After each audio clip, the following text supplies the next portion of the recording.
మనిషి జీవితంలో అన్నింటికీ మూలం మన మనస్సు. మనసు ఎలా ఉంటుందో మన జీవితం కూడా అలానే ఉంటుంది. కానీ మనసును అదుపులో ఉంచడం చాలా కష్టం. మీకు ఈ మాట నిజమే అనిపిస్తే ఇప్పుడే వీడియోకి ఒక లైక్ చేయండి. మన మనసు ఎప్పటికప్పుడు మారుతుంది. ఒక్క క్షణంలో ఆనందం, మరో క్షణంలో భయం, ఇంకో క్షణంలో కోపం, ఆశ, నిరాశ, ఇలా గాలిలాగా ఎప్పటికీ ఆగని స్వభావాలు మారుతూ ఉంటాయి. మనం చేయదలుచుకున్న పని నుంచి మనసు మళ్లీ దారి తప్పించడం మొదలుపెడుతుంది. మనసు అదుపులో లేకుంటే జీవితమే క్రమబద్ధంలో లేకుండా పోతుంది. ఈ సమస్యను చాలా లోతుగా అర్జునుడు కూడా అనుభవించాడు. మహాభారత యుద్ధరంగంలో అర్జునుడు రథంపై నిలబడి ఉన్నప్పుడు తన ఎదుట తన సొంత బంధువులు, గురువులు, మిత్రులు కనిపించడంతో మనసు కుదేలైపోయింది. చేతిలో గాండీవం జారిపడిపోయింది. కాళ్ళు వణికాయి. శరీరం నిస్సత్తువయింది.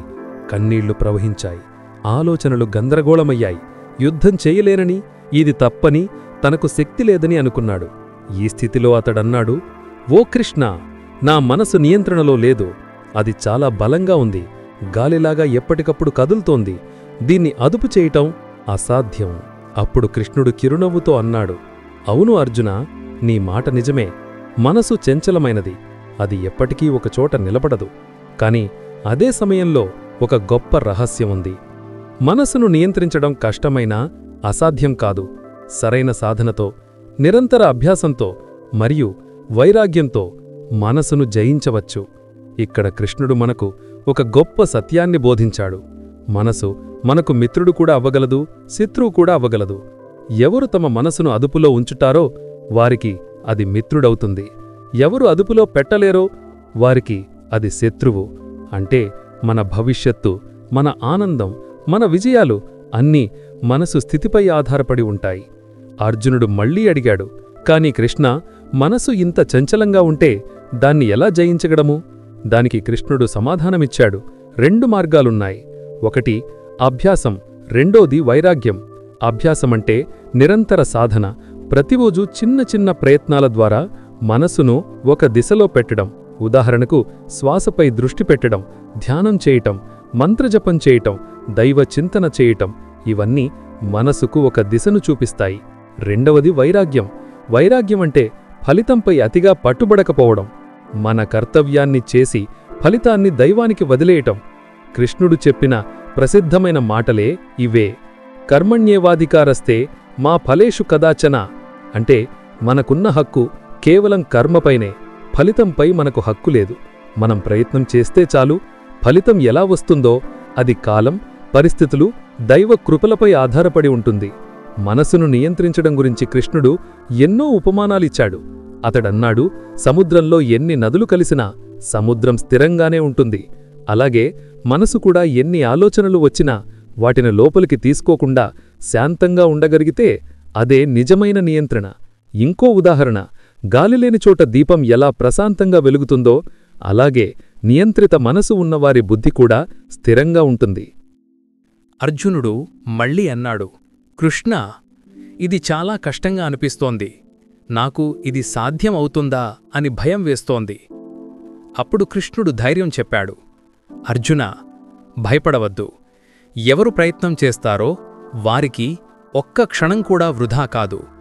చిన్న చిన్న అభ్యాసం కూడా మనసులో పెద్ద మార్పు తీసుకొస్తుంది. నియంత్రణ ఒక్క రోజులో రాదు. కాని ఒక్కొక్క అడుగు వేస్తూ వెళ్తే మనసు చివరికి శాంతమవుతుంది. మన జీవితంలో కూడా మనసు నియంత్రణ ఎంత ముఖ్యమో మనం ప్రతిరోజు అనుభవిస్తాం. ఉదాహరణకు, ఒక విద్యార్థి పరీక్షకు సిద్ధమవుతున్నప్పుడు అతని మనసు భయంతో, ఆందోళనతో నిండిపోతుంది. ఎదుర్కోలేనేమో అనే ఆలోచనలు ముంచెత్తుతాయి.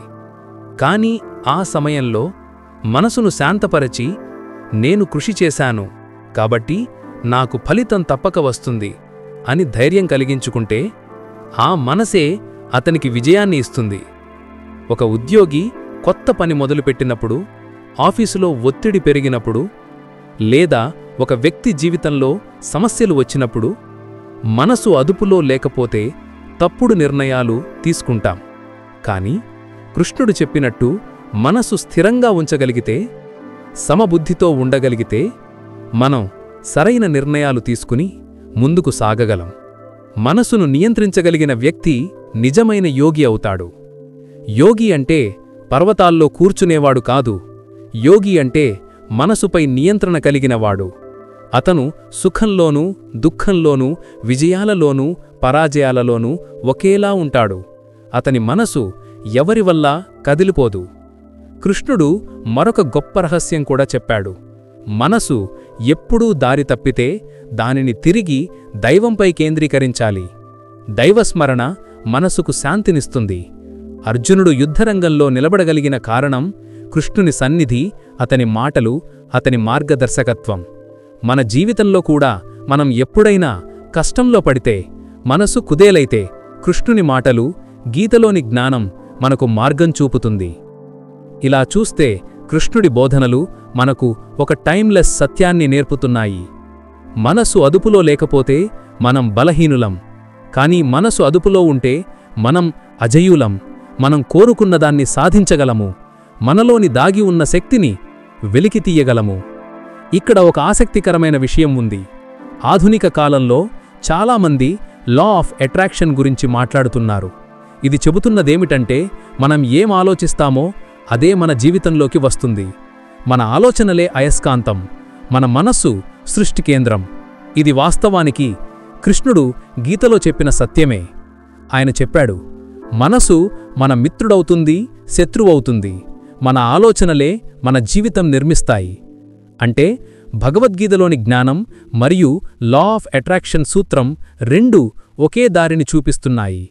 మనసును శాంతపరిచి సానుకూల ఆలోచనలతో నింపితే విశ్వం కూడా మనతో కలిసి పనిచేస్తుంది. మనం కోరుకున్న లక్ష్యాలను సులభంగా సాధించగలము. కాబట్టి చివరగా ఒకే సందేశం గుర్తుంచుకోవాలి. మనసును నియంత్రించండి. ఆ నియంత్రణలోనే ఆనందం ఉంది, శాంతి ఉంది, విజయము ఉంది. శ్రీకృష్ణుడు చెప్పిన మార్గంలో నడిస్తే మన ఆలోచననే మన కలలు నిజం చేస్తాయి. విశ్వం మనకు తలుపులు తెరుస్తుంది. అద్భుతాలు సహజంగానే మన జీవితంలో ప్రవహిస్తాయి.